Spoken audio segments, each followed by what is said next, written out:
I started this movie like three.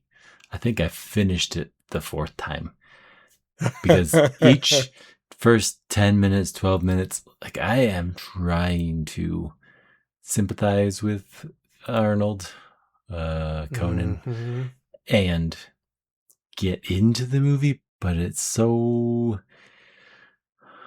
feels like a dramatic play, but nobody's talking except Yeah. Conan's dad. And I enjoy that Conan's dad does a whole spiel of Crom, and it's interesting. I have mixed feelings and I'm excited to get into it, but this is definitely a type of movie that I don't think audiences would enjoy in 2025. Like if we I went to the would say, yeah, movies, yeah. I- yeah, I think that a modern audience would say, "What was the point? This movie's too meandering." So, do we rate it on that? I have to rate it on my feelings for it, Right. and my feelings are kind of mixed because part of me is like, this is literally an epic Mm-hmm. slash adventure. Yeah. And there's not like a driving force for the plot. It's more of the story of how someone stumbled into their purpose in Yeah. life. Yeah. Um, on the other hand, this is 2025, and I've watched epics that have had a purpose from beginning to end. Yeah. and Good so ones. it's, yeah, like it's hard to watch something that's a little more meandering and to be like, But there is one thing in this movie that I can't get out of my head, and I'm excited to talk about it. So I don't want to waste any more time. I want Oh, to jump gotcha. in.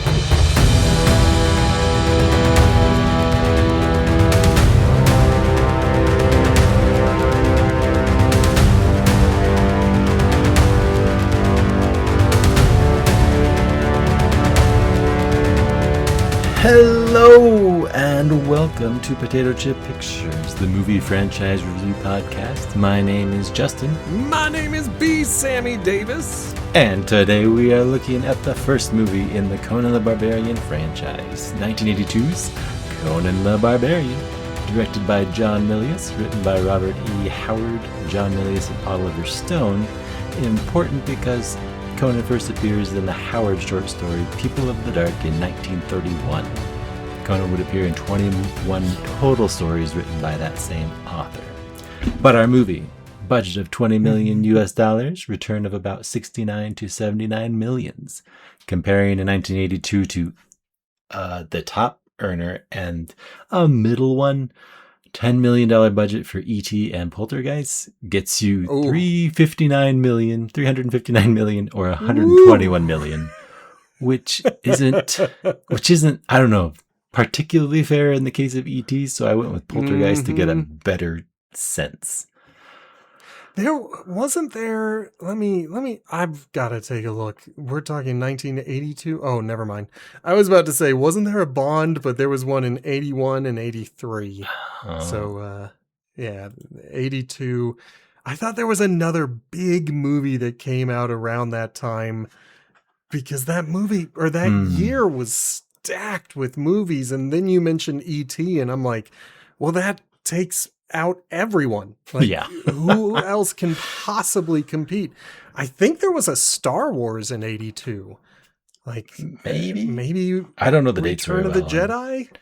I don't. Oh, Dang. let me. I feel like it's a reasonable suggestion of how well liked it was. It tripled its budget in return when Mm-hmm. some movies were like 5,000%ing their return from their budget. Uh but I didn't go too much deeper into anything. That's the whole spiel for this Conan to get That's us usually rocking. as far as I go, so I am quite impressed. I am I have been driven before you. Where are the lamentations? Yeah, I don't have any women to give you lamentations. I'm sorry. All right, 1982 in movies. I'm going to just shout out some of the big ones that Wikipedia is telling me, starting with John Carpenter's The Thing, one of my all-time favorite alien horror movies. Jim Henson's The Dark Crystal, another one that I love that audiences at the time did not, but I love that movie. The original Blade Runner, you already mentioned Poltergeist.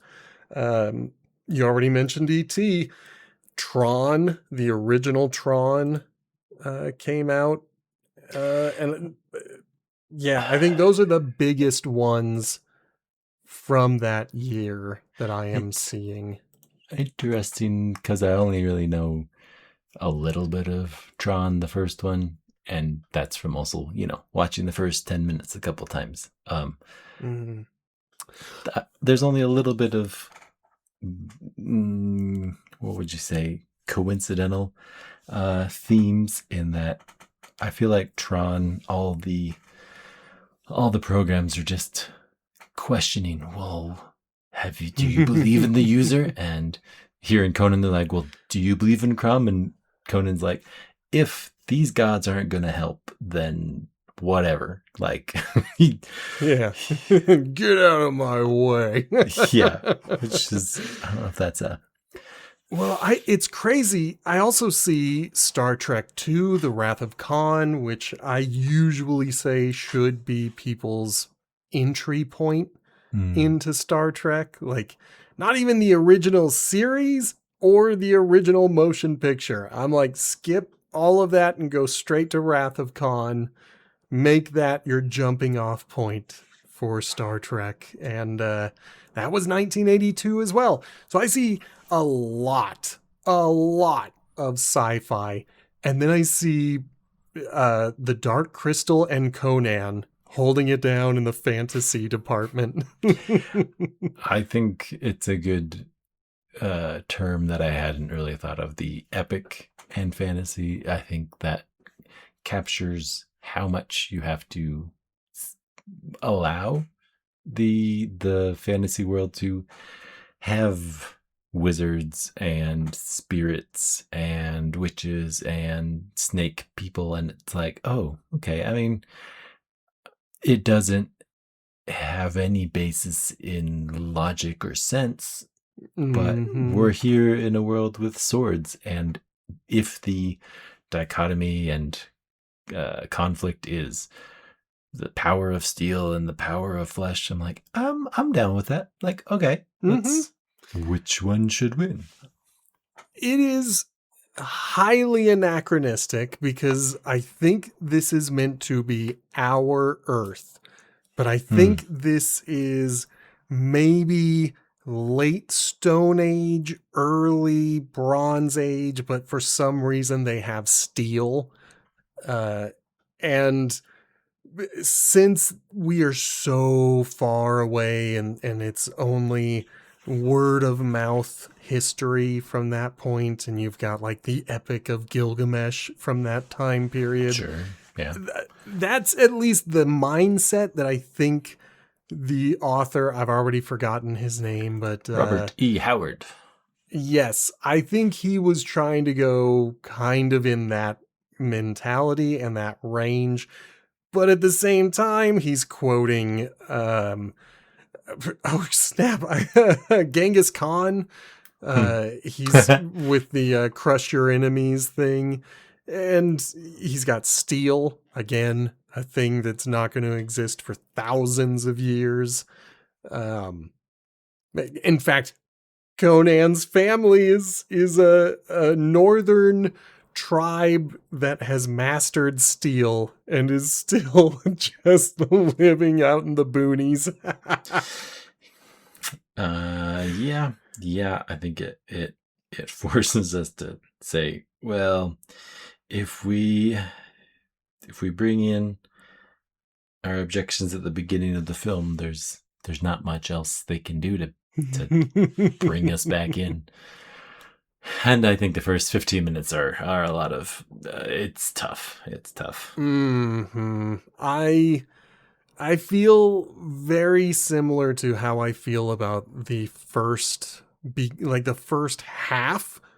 Well, maybe not that much. The first third of 2001: A Space Odyssey. I feel the same way with Conan the Barbarian, where it's like, if you can push through it, it will get better, but it's going to be very slow and very dull for a while. Yeah, he really gotta give me people that aren't just Conan and his adversary. Like, I'm kind of glad that Doom kind of wanders off. He's shows up, kills the guy's parents, and then he's gone for the next half. And it's like, okay, like, that's fine. Let's figure it out. I'll agree with you there. I actually think one of the strongest elements of this movie is that they introduce Thulsa Doom and his henchmen right away. You know, they're the ones who pillage Conan's village. There's nothing else really happening in the plot. They have to. So here you are. Yeah, like, you could have just anyone raiding the village and turning Conan into a slave, but, you know, giving us this connective thread at least makes it a little bit less random for the rest of the story to happen. But I do feel as though I really like hearing the Samurai Jack. Yes. I forget the character's name, but I really like the narrator. Aku, that's right.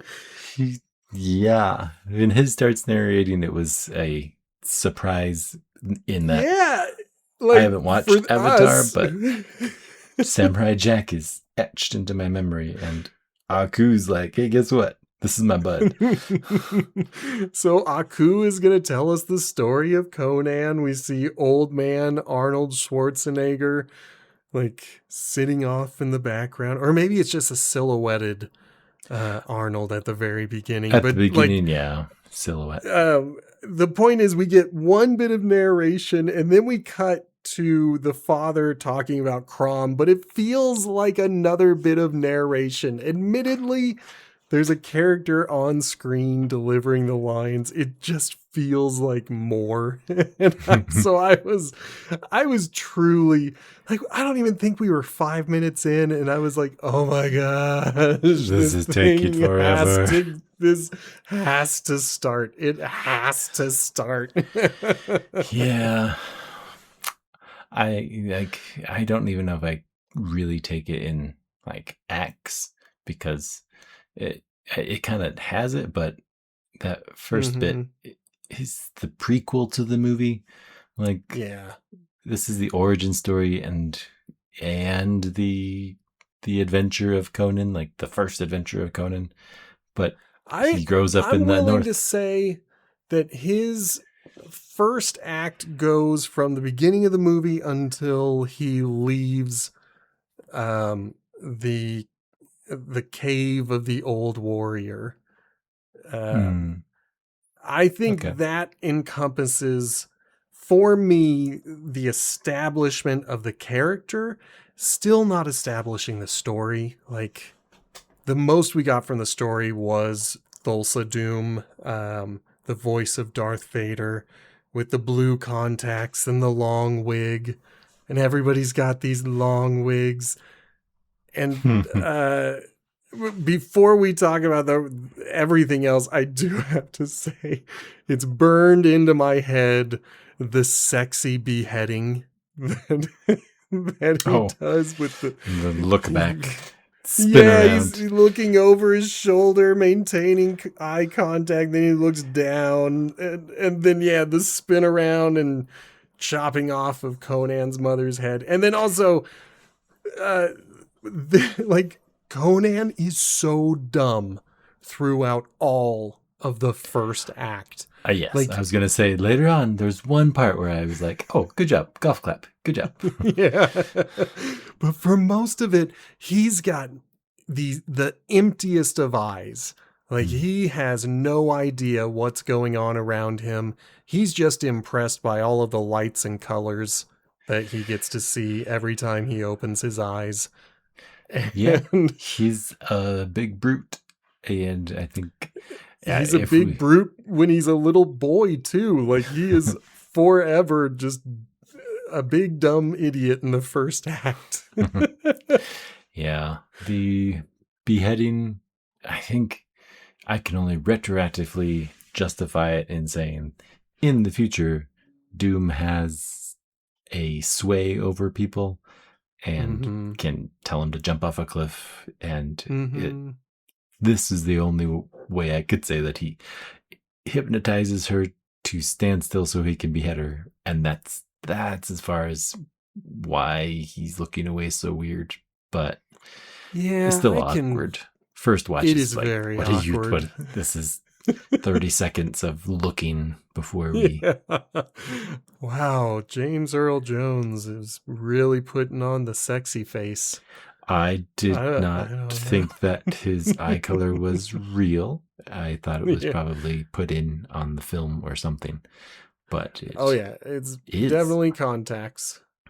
Well, he had lighter eyes in the wiki. I went to look to be like, hold on. What? I don't know if Now it's I have to exactly look the it up. color that's in the movie, but they feel so prominent in the movie that it was like, is this like the Dune where they have blue eyes effect? I see some pictures where he's got dark eyes and other pictures where he's got bright blue eyes. Like, Right. hmm. Well, if it's not contacts, then that was it felt like it was a style choice. But Yeah. if it's just his normal color, then that's pretty cool. Indeed. Well, even if it is his normal color, I'm sure that they put on some kind of filter to brighten them because they are unworldly blue. And then I don't know how they do it in the second act when they give them different eyes. Oh yeah, entirely. snake eyes. But that was pretty cool. So this story is about how Conan was essentially cattle for most of his childhood, where he just pushed a big circle for no reason. Super buff. Got very buff, and all the other kids that he was pushing the circle with, they all died or Couldn't I don't keep know. Yeah, knows? but he got super buff and he was doing the job all by himself. They never replaced any of the people who fell. Nope. Something like that. And then one day the slave master decided he no longer needs to push the big wheel, and instead he's going to make him a pit fighter. This kid who has spent, I'm going to say, over 10, maybe 15 years only pushing a wheel every day. And he's like, I bet he could fight. Yeah, that's I might have glossed over that until now. Doesn't make sense. You're buff. You will be good at cage fights. I'm positive of it. Maybe they're right.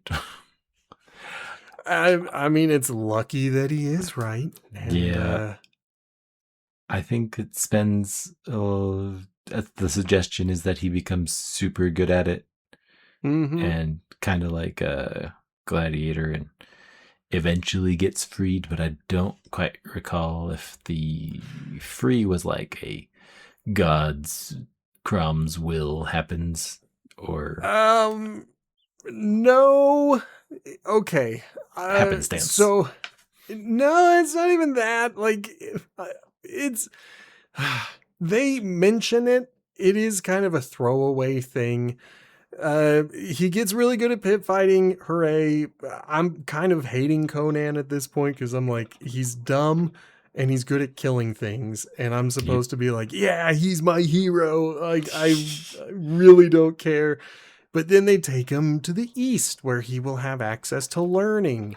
And this is where we get the Genghis Khan line of what is it that is best in life? And the kids answer incorrectly, and Conan's sitting on the table answers, to crush your enemies, see them driven before you, and hear the lamentation of their women. And everyone's like, yeah! But it's like that night, his slave master, the guy who has had him since he was sitting on top of the wheel as a child, that's who I think it is anyway. The guy who was sitting on the wheel when he was initially chained to the wheel.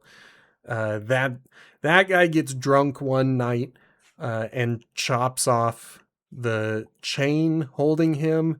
And Aku tells us that he doesn't know why the guy decided to free him that night. Maybe he was drunk. Maybe he realized that he had this person caged for too long, and that at any point Conan could turn and kill the owner, and so that's why he let him go. I don't think the dogs in the next scene were I thought from they were civilization. I think they were wild. I think he was it makes more running sense. from wild dogs. Yeah. I was like, why did you free him if those dogs are from you, jerk? Yeah, because that's what I thought at first. I was like, why, like, was he promised to be sold to someone else? And so they're sending dogs to get him back? Like, why did they send the dogs after him? But then I realized the dogs don't have collars. I think they're just wild dogs. I think this is like a day or two later while he's wandering in the steppe. He just happens to get attacked by dogs. Sent down the skeleton throne room, like in the middle of nowhere. Like, is the whatever? Why is this here? Yeah. Don't ask questions, Justin. This is a fantasy. Yeah, this is an adventure. He just kind of stumbled into like it. Maybe the Skyrim, gods are guiding him. Yeah, you'll find a cave that's actually a vampire place, and who cares that it's in the middle of nowhere? Just have the adventure, dude. Like, enjoy it. I got a little confused in this scene because I thought he was suggesting that the dead king was Crom. Same. Yep. So you heard that too. Yeah. Like, oh man. Well, now I'm more confused because I was like, well, maybe he's just saying it like we would say, oh God. Like, he's just throwing it out there. And he doesn't know who this guy is. He's just being like, oh, Crom, this is crazy that this person's here. But I think he directly called the guy Crom. I think he was like, oh, Crom, I didn't know, or something. It feels like, Excalibur. He finds a sword and it means more than all of the other swords and fighting that he's done. And so maybe more he than can his only dad's sword. Yeah, he can only attribute it to Crom's will or something. Is this the part where you're thinking that this is like the first act? Because this is like 20 minutes into the film. Oh wow. I thought it went much further because I felt like everything before this I really was not having a good time with. It just feels like forever. Yeah. And now I'm starting to have a good time. Like now the story is picking up. Conan isn't dumb anymore. He has, boosted into his intelligence stat. His wisdom stat is still low, but that's from inexperience. But I think his charisma stat is naturally high. And then, of course, his strength and everything else is naturally high. Yeah. And so when he gets the sword and he leaves and cuts off the chain, I'm like, all right, we got a movie now. Like, intro prologue is done. We are ready to hit the book. Yeah. And by then I don't know where I would say the first act should So be? I think I wrote it down, well, at least time wise. Um, where did first third? Essentially, the first third goes with the backstory. He grows up and escapes to go get his sword. He meets a witch and gets Mm-hmm. information on finding the Temple of Set and the giant snake. And So all he has to stabbing do is have some wild sex with a demon lady. who can transform and disappear and never come back. Yeah, never be a part of the rest of the movie. Like I was thinking, oh wow, maybe she's going to turn into a hag, but it's going to Yeah, turn out that he knocked her up and she's going to be something. pregnant with some future villain. No, she gets thrown into the fire, turns into an ethereal version, and then flies away forever. And Yep. that was weird. But we got to meet Subotai, who was chained up in the back. Oh yeah. Yeah, so like in terms of time, that getting to the giant snake and stabbing it is the first third. And that Okay. is Then I'm so willing to much say stuff. that. I'm willing to say that that can be where the first act is. And all that we've had for the first half of this, or the first 20 minutes or so, has been kind of dull. And Yeah. now we've got like an actual adventuring party that's starting to be built. We've got He gets information on where he needs to go, and that's the hook. yep. It's like, okay, he needs to go to Zamora or whatever. And Yeah, some big city. now we have something because he was just escaping from his origin story and getting a Mm-hmm. sword. And I like, okay, you could have started by having a sword Yeah. and we could just start the story. Yeah, we could have cut a lot of that stuff, but now we've got our barbarian class. He's the main character, and he's gonna meet the thief class, and they're gonna go into the city and get drunk, and I guess steal stuff like with abandon. I don't quite remember seeing them pilfer anything, but he punches a camel to death Yes. with one hit, and everybody kind of stares at him like, "What are you doing?" Which Yeah, I'm like, and that looked like a I real guess camel. that was when someone called him a thief, and I was Yeah, like, okay, so I guess they've been stealing stuff the whole time, and that because they're called a thief, they decide they are going to become thieves. makes sense, right? Yeah. So they're gonna go steal from the snake cult, and that's when we meet our rogue, who might also be a thief, but I I was trying to choose figure it to out. put her in a different class. Like, yeah, rogue probably fits because I will say that it feels, with the exception of a couple of like, she has to fall in love with Conan essentially in Mm-hmm. the epic. She goes out and fights and kills and has Mm-hmm. some nice movement of her own, Yep. a character of her own. So I love that because um, she's she's a character. She exists. She ran into Conan, trusted him for some reason, and then I they do kind of like their meeting. They meet on the streets and they all draw swords on each other, and they square up to fight, and then eventually they all accuse each other of not being real guards. yeah. It's like, They're well, like, you're yeah, I right. know I'm not a real guard. You're not a real guard. It's It's okay. great. My reason for saying she's a rogue is because she immediately gets a disguise when they Oh infiltrate yeah, the place. So with she's someone who's going ease, to infiltrate, like and snap your yeah, like fingers. for real. There was no commotion, no one even noticed. She was there.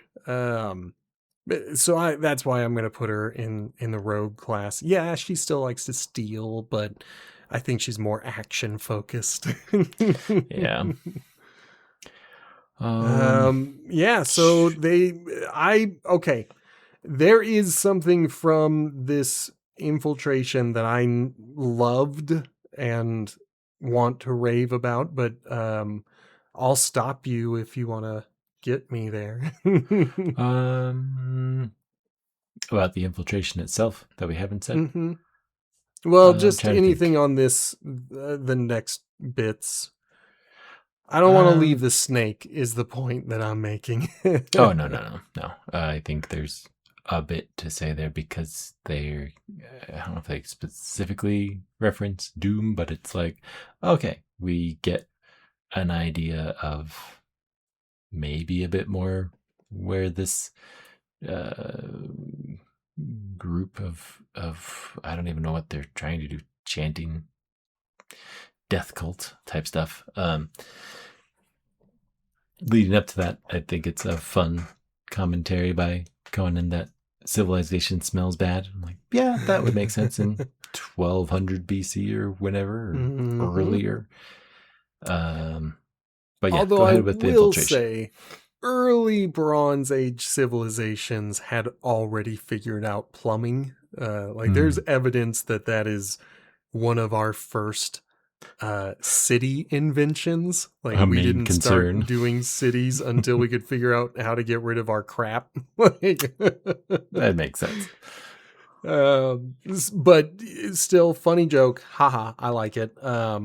But yeah, in the infiltration, when they're stealing all of the jewels and all the stuff, they come across this giant snake that's like a giant snake puppet that was obviously filmed in camera. Mm-hmm. And at one point, well, not at one point, at the end of the fight, Conan chops the snake's head off. And it looks so real and so good. And it's a puppet.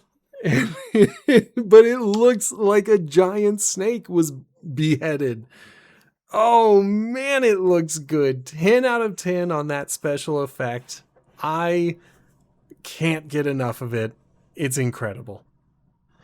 I mean, I didn't quite notice it to that extent. I'm trying to. Like, I know that he stabbed it, but I don't think I watched that particular beheading. So Subotai shot arrows into it to pin it into the wall, and they may have replaced the puppet with the thing that gets chopped up. Sure. But it looks really good. Like, when it's beheaded, it looks like a real snake that was beheaded. It's still giant. I don't know. I'm shocked. I'm shocked that you weren't just stunned by how awesome it was. I think there's a lot of really good costume and blood and cutting in this one. I feel like for the most part they just decided to show it and go for it because there's a spike trap later on, and it feels for 1982 on the same level as like The Quiet Place that we looked at, where there's gore and stuff, but you can't do everything you can do now. But for 1982, they did a heck of a lot.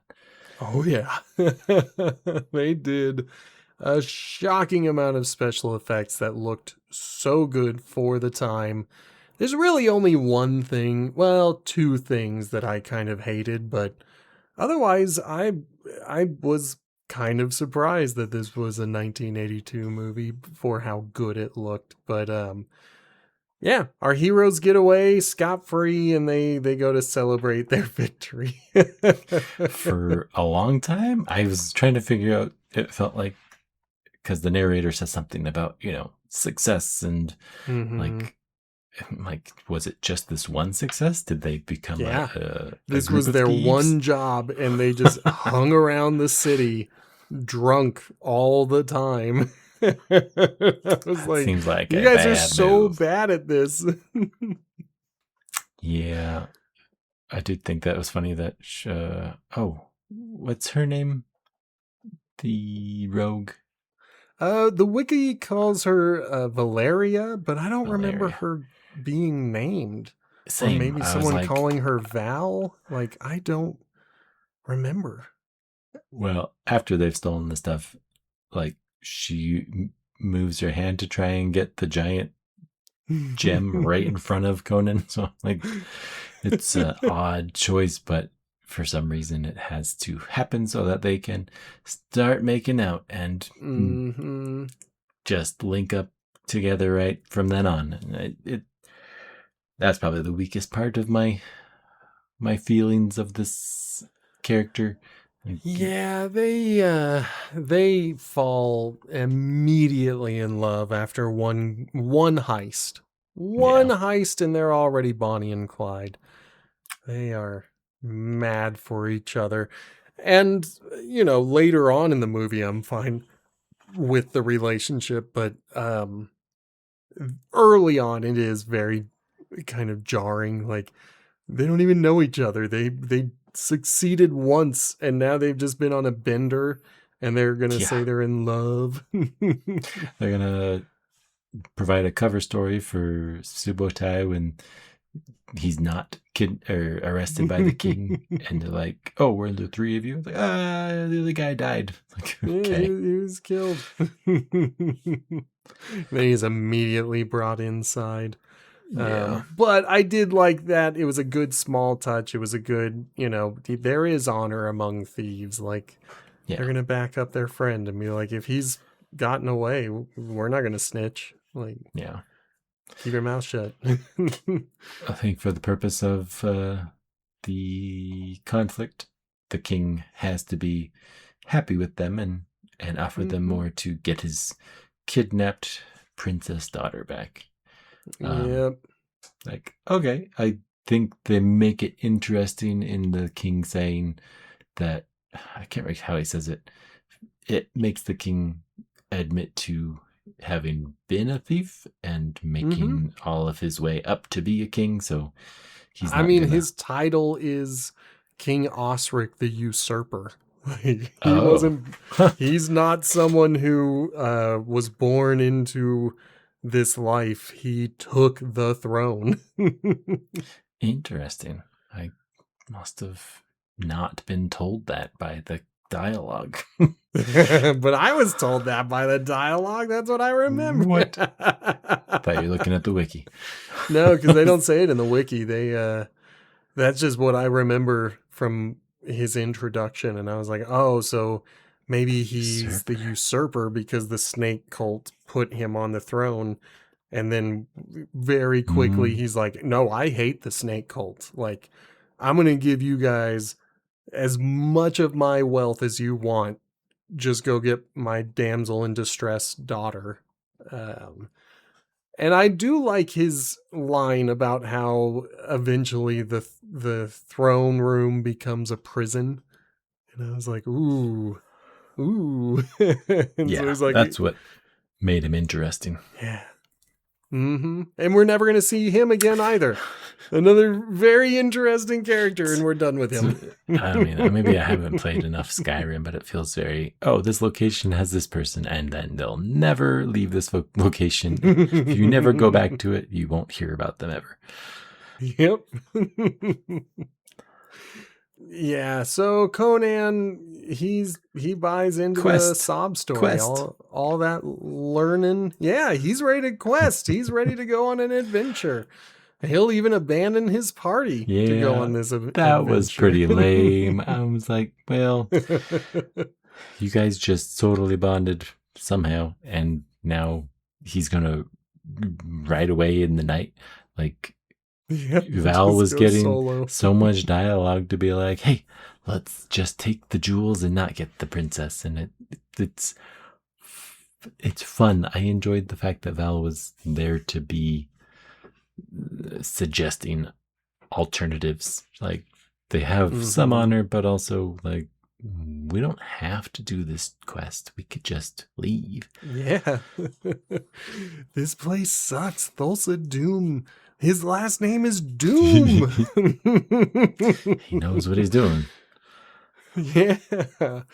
But, it's okay. Like any good adventure, our hero will soon find a new companion, and this time it's going to be a wizard. Yeah.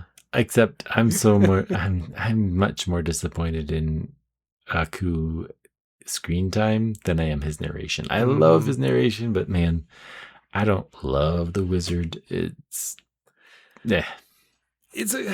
I like his introduction. I like when he immediately starts threatening Conan and Conan's like threatening back. Yeah.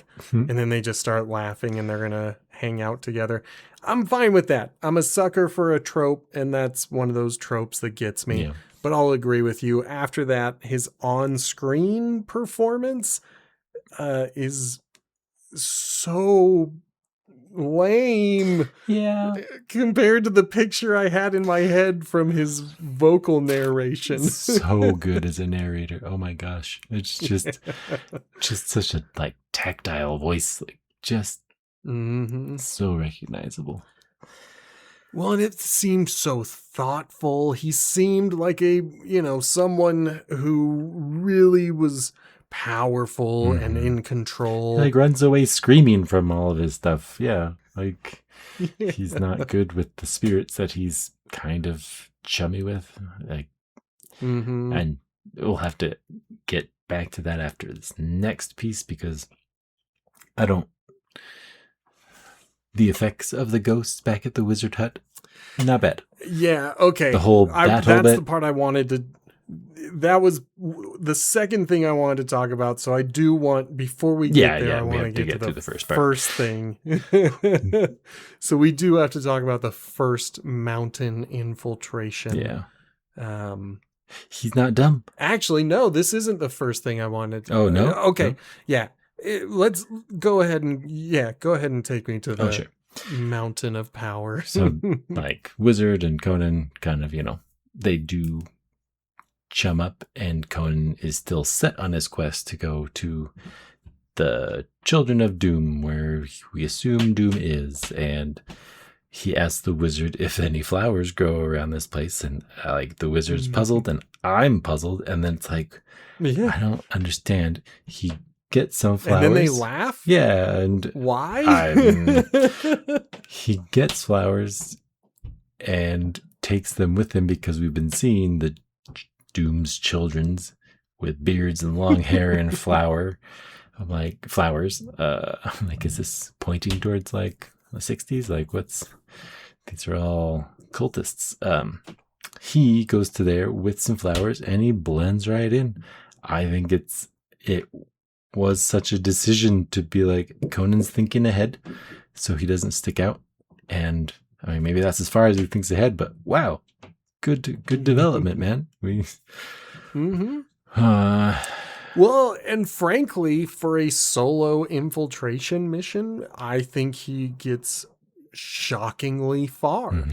Like, he gets halfway up the main stairs before he has to blend in again, and then he gets captured by the goon squad. But, for a while, he had a pretty successful infiltration.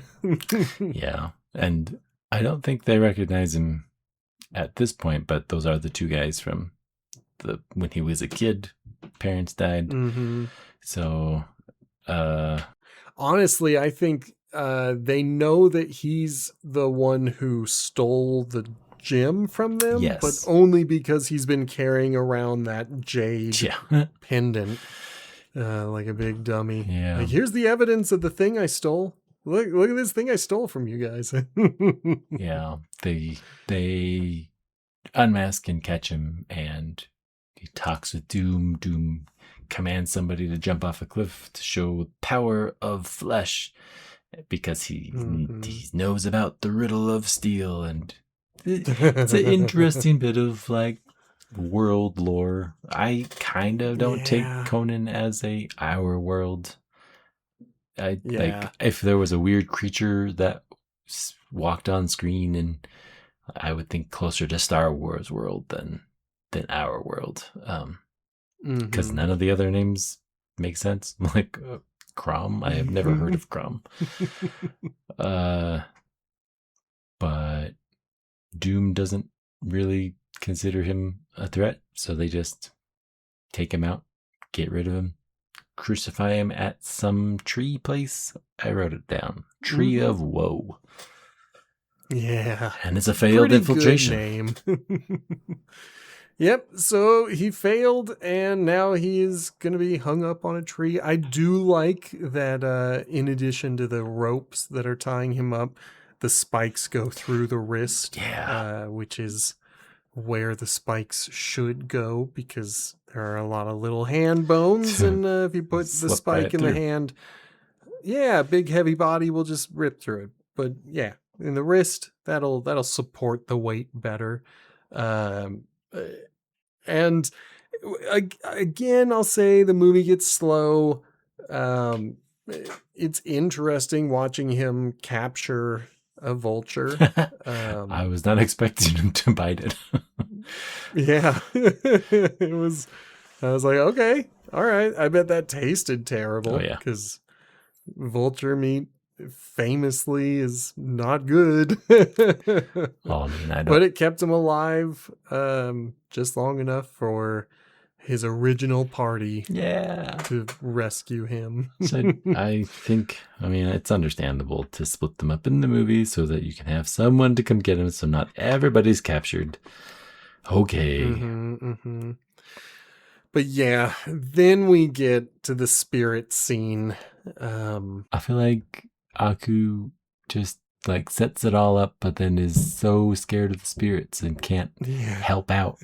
I do think the levitation trick is kind of cool. This is your wheelhouse. This is your job. Yeah, like we're not supposed to be in charge of this. And that's where when the spirits come and start levitating Conan on these ropes, like Val is like holding him down, and I'm like, nobody explained what it's supposed to look like. But the spirits are supposed to be helping, right? Like, why? Like, how do you know these are the wrong ones? How do you know when they're done? Like, I don't. More questions than they have, probably. It's the weakest scene in terms of everything. It's weak in terms of execution. It's weak in terms of storytelling. They clearly didn't really know what they were going to do with the special effects. They knew they were going to do something in post-production. And so they were like, there's going to be ghosts, so you got to swing at them. Like, you're cutting these ghosts, so like swing at a thing. And I don't know if the actors got it, because the lady playing Val is swinging wildly.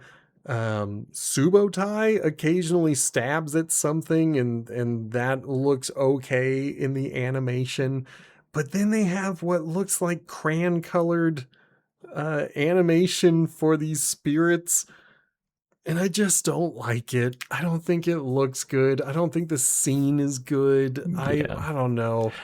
I would probably agree on the scene. The spirits, I was like, I don't think they have any computer stuff going on, so it's what they had to work with. I don't know if you actually needed to see physical spirits. If they're spirits, like, just show me some grass moving in the wind or something. Like, I don't know. I feel like the spirits, if they didn't want to have Val and Subotai fight them off, they could have done different things.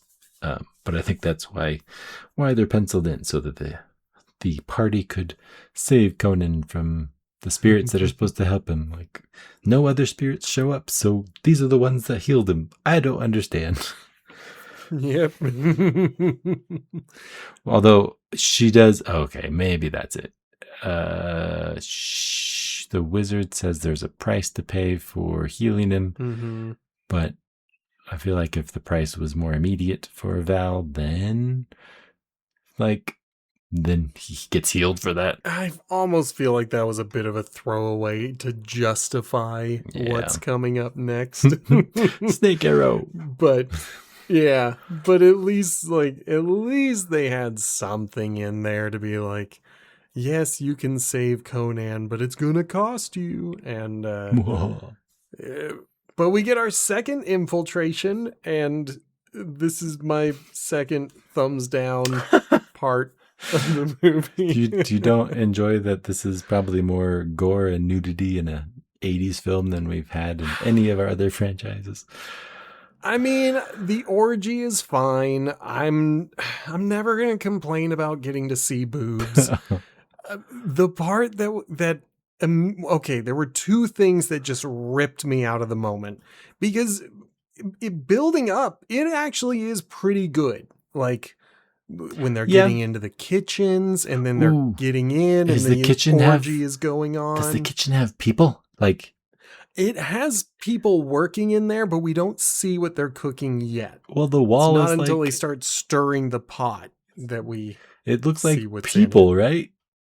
Like, Oh yeah. okay. They're cannibals. Ugh. They're eating people. I was like, I see legs in this red light, but I'm sure the red light is meant to like obscure it a bit. Yeah. Oof. That's part of it. They're eating people. So the very beginning of this second infiltration is pretty dope, and then there's one part where our heroes are ascending into position, and I'm picturing Thulsa Doom's vantage point where he is sitting high above and with a clear view of everything, and most things are dressed in white. And then we've got our three heroes who are dressed in all dark with their face, that has dark streaks on it. He can't watch with his eyes closed. Like, that's why. Yeah. At one point, Val crawls out to start a fire, and I'm like, you would be able to see her. Like, you could see her. Anyone can see her. She is just out in the open, and she's so dark compared to how light everything is. Yeah. And then we've got the really bad looking body parts in the soup, and I'm like, oh, come on. And that's when I'm lost. And then Thulsa Doom starts transforming into a snake. And I was not expecting his face to elongate. I think they did the right thing by doing it off camera for the puppet snake, but the movement to suggest that this guy is actually transforming was... And why? Yeah. It's never going to come back. He can transform this one time during this specific orgy. That's when he can. I hate it. I'm so fine with magic and demons and all this other stuff. It's this one-time snake transformation that just had me livid. I was like, this sucks. I hate everything about this. Yeah, I don't know that I have anything favorite except the fact that they seem to be infiltrating well, and like they don't immediately start killing people until they're set and ready. And then Val gets to do a lot of like fighting. I think maybe on their way out that she has just a solo fight against like 4 guards. Yeah. Not at once. Oh yeah, she's holding it down. Yeah, I was like, awesome. Yeah. I don't know if Subotai is even shooting arrows. He's just kind of off to the side. Yeah. Conan is getting the damsel in distress. And so when we cut to Val, she's like taking on 4 dudes. Yeah, it's I enjoyed that of this second infiltration. Yeah, I did not enjoy the exfiltration, the escape. Let me see. When Thulsa Doom is back to being a human again. He like escaped out a side tunnel, but then like coincidentally at the right time he leaves as a snake and he turns back into himself to shoot a snake. That's it, right? Oh yeah, that's he tells the snake to seek, and then he shoots it as an arrow, and apparently the snake can control how it's flying through the air because it seeks out Val. Aerodynamic, Yeah, odd. Like she gets arrowed with a snake arrow and they stop out of range, and then Conan draws the live snake out of the opposite side of her body. And it's like, did this arrow go through her? Is that what we're saying? Because she got shot on the right hand side and it's pulling it out on the left hand side. And I was like, is this just a mistake? Did they flip the frames in this shot? Maybe it chewed its way through. Maybe it's one of those rare chewing snakes. Seeker chewer snake. Yeah. But yeah, that's the end of Val. They do a very dramatic, like, remember me, let me breathe my last breath and into you. And it's like, I mean, she was set on falling in love with Conan, and then she dies, but I feel like he cares more about the memories of his father at the next moment that they're done, set up for the inevitable maybe fight back. I don't know. I feel like this was probably the best scene after I've been kind of bummed out for the past two scenes. I'm finally kind of on board for the death and the funeral. I had to look up her name. Val was played by Sandal Bergman. I don't know a lot of 80s actors, but I definitely feel like she kind of was the acting muscle of this movie. If Arnold is the physical muscle, she's the acting of this movie. And now we lose her, but only temporarily. We'll get her back. That's the good news.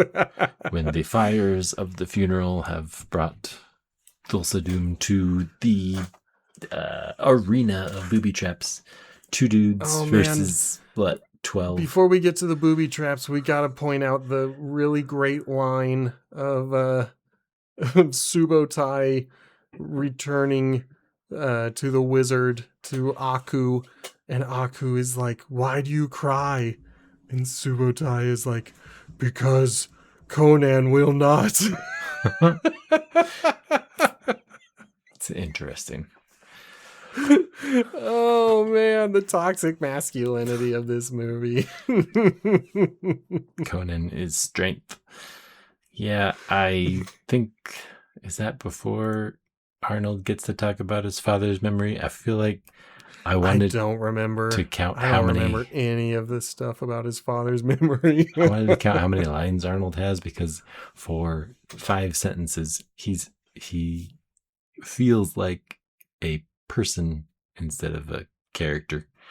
Talking about his father to Subotai, because he asks Subotai something and he responds that, it feels like the spring wind, like that's an amazing memory or feeling or something. And it comes after, Val has died and they're about to do some more stunt work with all their booby traps. The booby traps. And, I'm going to do what I always do, which is to say, if you are listening in the United States of America, it is federally illegal to set up booby traps on your property. You cannot do it. You will lose your right to vote. Don't set up booby traps. But with that said, they've got 2 of them and then some weird spikes on the mound that don't make a lick of sense. So I feel like the spikes are set up to, like, maybe if you're running up them, be there to stop you, but the stunt guys get to fall from the top down, so they just roll over the spikes. It's more dramatic. We quickly learn that the spikes have been set up so that they are hindering Subotai and not the invaders. Subotai does get to shoot some arrows. I do like that he's kind of planned ahead, able to put arrows down where he'll need them. Surprisingly. Yeah, he's omniscient, capable in this fight. He's part of the fight in a better way. I'm trying to remember. Like, yes, we've got the big spike trap. Are there Yeah. any others? I'm trying to. I think was the spike trap happen with the helmet fake out at the same time? Okay. Well, it was more they were able to hide from all these people and surprise them in so many different places. Like, it's two dudes, and it's all of Tulsa Doom's generals. I don't know, his actual fighters, his forces. I guess. Surprised that they beat two of the other dudes. The spike through the chest is probably my favorite effect because it's the one that I'm thinking of, and I can't think of any other booby traps that they would have used in. They had to have had at least one more, because otherwise why show us any booby traps? But yeah, I can't think of any other one except for the really great spike. Yeah. Of that, it's not, the spike is memorable and finally defeating the other dude, because I think when the other dude shows up, or no, maybe it was in the snake orgy, the big bad guys realize that Conan is the kid that they kidnapped, and because he does his little stretch thing. I think it was the snake orgy. Yeah. And so now Conan is getting his final revenge. Yep. On both of them, both of the generals. Successfully accomplishes it, and it's been coming since they killed his parents, essentially. So we get to wrap up that thread. There's only the final boss left. Well, we skipped over the return of Val. Oh, yeah. After the spike trap, one of the generals gets the better of Conan, but then Val cheats by coming back from the dead. As a Valkyrie. And delivering... Yeah, Val. Valkyrie, for some reason, Val the Valkyrie, and she delivers her famous line of, "Do you want to live forever?" And I kept chuckling at that line. I think she says it 3 times in the movie, but every time I think of it or hear it, I think of Starship Troopers. Exactly. With the sergeant. And so I'm hearing...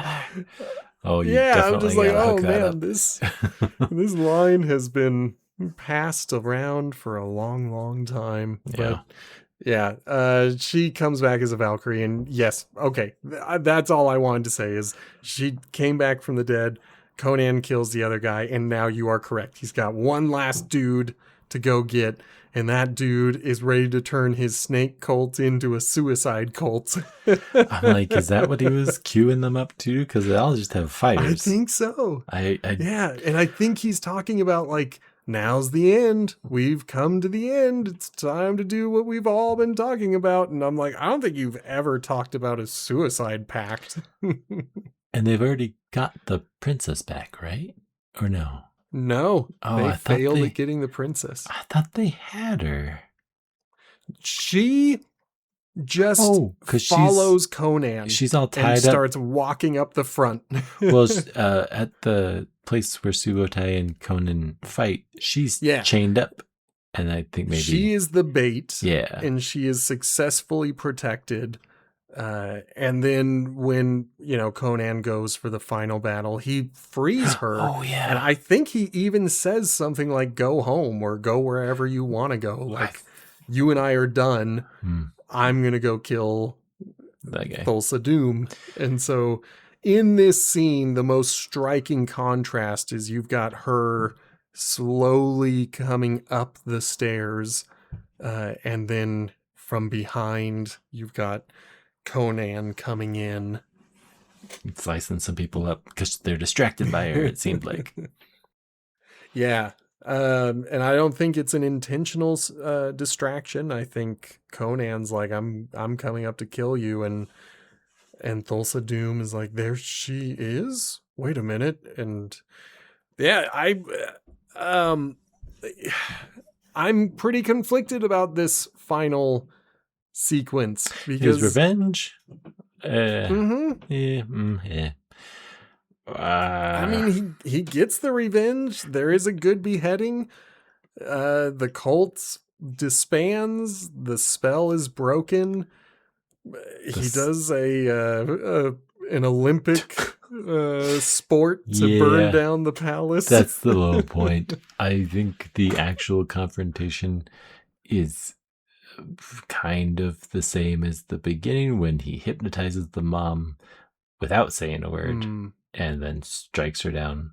Conan kind of looks like he's getting hypnotized and then overcomes it and hacks into Doom. So I would most retroactively justify it with that. But the Olympic throwing is ridiculous. Like, you tossed it into a stone building and more fire caught on fire. Okay, sure, if you say so.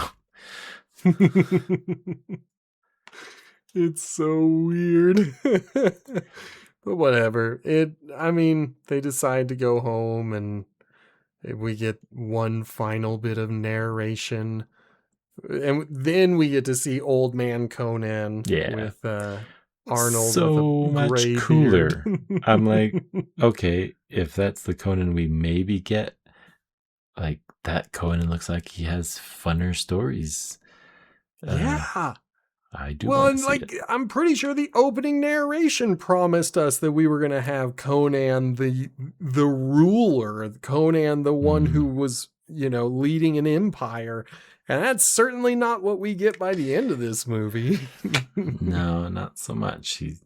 He'll, I imagine, return the princess to the usurper, and he's got Subotai to just hang out and start doing their own thing, I guess.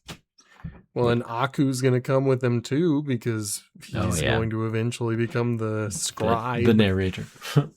Yeah, and, the closing narration promises that in the future we will hear the story of how Conan became a ruler, became an emperor of his own, a king of his own. A conqueror, if you will. I think the extent of this movie justifies the box office return, because I could see it being, go to the movies one weekend and maybe you catch Conan, but that's because, like, all the seats are out in E.T. I don't think it's a first choice. I think there may be some favorable reviews and maybe I'll look into them, but I am prepared to give it a very average score. All right, well, let's get into it. On this podcast, we offer ratings, not grades. The primary difference is where you find the average. Typically with a grade, you average things at a 7 out of 10, and that means if something did really badly, you kind of bring the grade up because you wanted to get closer to that 7 out of 10. But that doesn't make sense for a movie review, because 5 out of 10 is the middle. That should be the average. And so we say a 5 out of 10 is the average. We're not saying a movie is bad when it's a 5 out of 10. But with that said, Justin, what would you give Conan the Barbarian on a scale of 1 to 10? Below average. I gut feeling when I finished it and thought through my things was 5. It's an average movie, but I think that was influenced by the narration that promised and then under-delivered a story that, with some nice, enjoyable, shining moments. Conan is more flesh than steel, like that whole dichotomy. He's a big hulking dude with a sword, and while it's a conflict or setup to be flesh versus steel, the riddle of steel kind of doesn't do much more in the movie than the setup. We see Crom references at the beginning, but everybody has swords. Like, the only bit is Mm-hmm. Doom tries to talk his way out of a situation and fails. So like it plays into that, but just 4 is where I sit because it could be worse. 1982, I think it shines pretty well as a relic of 1982. 2025, I wouldn't re-release it in theaters. That is like putting Morbius back out there. It, I don't think it would shine in the same way. And maybe with a reboot, and I think we'll eventually get to that in the franchise. I don't know how that one did, but this particular Arnold film 4 is generous, I think. I completely agree with you, and I am also at a 4. I feel like really there are a couple of shining moments in this movie where you're like, wow, that I can see how that would influence people in the future. But for the most part, I think this is kind of boring and kind of a meandering tale. I think what I found most interesting was the fact that this was Arnold Schwarzenegger's first major role as an actor. He had done acting before, and he had even been in movies before. The problem is, those movies were documentaries where he was not playing a part, he was a subject. He was part of what was on display. In fact, that movie is called Pumping Iron. Oh. I would highly recommend it. It's a very interesting movie. There was one of the original Hulk movies with Lou Ferrigno, and Pumping Iron was a special feature on that movie. And I was like, oh, wow. So this is literally Arnold Schwarzenegger's very first movie. It's a documentary about these two men competing for Mr. Universe. So it's about Lou Ferrigno, the good guy, versus Arnold Schwarzenegger, the bad guy. Interesting. And then a few years later, he got Conan the Barbarian, and that was kind of the launch of his stardom. And so you cannot deny how much of an impact this movie had, at least on Arnold's career. The rest of his career doesn't happen without this movie. Yeah. Like, Predator 1987, 5 years later. Mm-hmm. I mean, before that, I'm sure that he had some other stuff, like Commando or something. Yeah, and he did a lot of commercial stuff, but really this movie, having him flexing on screen, was what kind of led to his career, and he took it very seriously, because by the time we get to Terminator, he's like studying robots to see how they move so that he can try to act like a robot. And he's never really gotten rid of the accent, but he is truly an actor by that point. And I think it's because he didn't just want to be a big burly guy in this movie. He wanted to be an actor in this movie. And so that, like, if I didn't know all of that, I would probably give this movie a 3. But the context does kind of elevate it. Like, it's still below average for me, but I am willing to watch it again just for the novelty of it. Like, it is interesting. Yeah, that's where, like, how many lines did Arnold actually have in this movie? Because he doesn't really need to talk very much. He doesn't, but he does. He speaks a lot, surprisingly. Like, you look at a movie with other big burly people, and usually they'll have them just reacting, but not speaking. But, like, even in those pit fights, that's Arnold screaming. I mean, it's not good screaming though. But Like, it is him. Yes, it's him. It is Arnold. Like, they didn't cut someone else's voice into it. So, like, they trusted him with it. And it's not a lot of lines, but he does speak. Yeah. Yeah. It's a foundational point because the next one is the Destroyer or Conqueror. Yes, Conan the Destroyer. Yeah. I think Conqueror was supposed to be the third one, but it was never made. And so the writer who wrote Conan the Conqueror ended up rewriting the script to make Kroll the Conqueror, which it's a totally different sword and sorcery movie. But there are times when you're like, okay, I can kind of see how this would have been a Conan movie, but it's definitely not. Not included in the franchise. Yep. You can't sit with us. We're not including it. We're not letting it be involved. So the next one is 1984's Conan the Destroyer, with, oh man, I can't believe I've forgotten her name already, but it's got Mayday from A View to a Kill. I feel like it's Grace Jones. Oh, Grace Jones. Grace Jones. So I'm excited for that.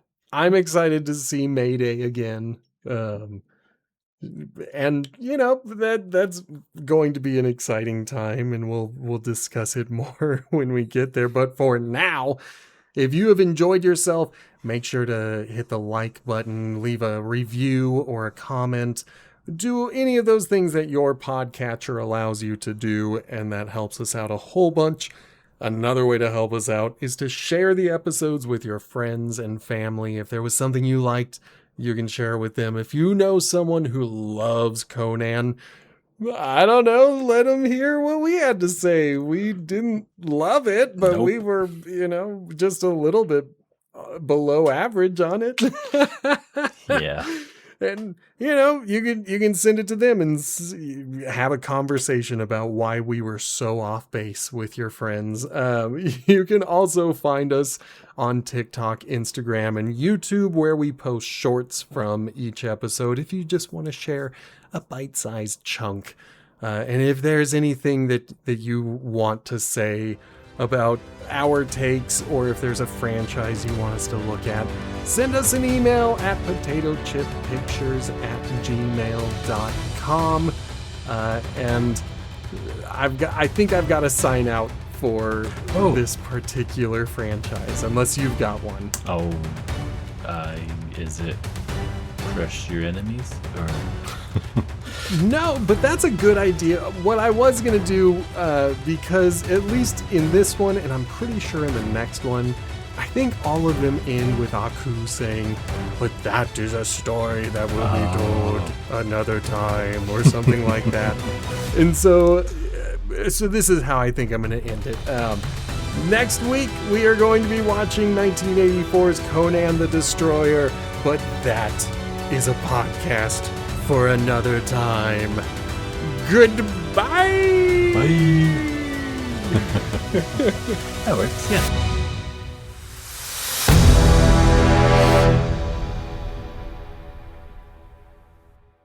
But I'm so glad we got to talk about sexy Darth Vader eyes. I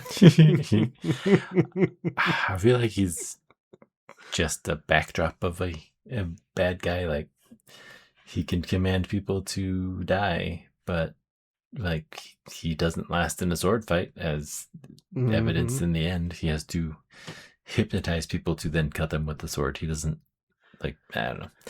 Yeah, they really could have put anyone in the role of Thulsa Doom. James Earl Jones didn't add much to it, except that he looked interesting. Yeah. I feel like some parts he was trying to add more, trying to elevate what's going on. Yes, there's just not much you can do with it. Sword and board. It's time for gore and boobs. Yep. You can try to add gravitas to this, but really we're just a vehicle to show teenage boys some boobs. Essentially.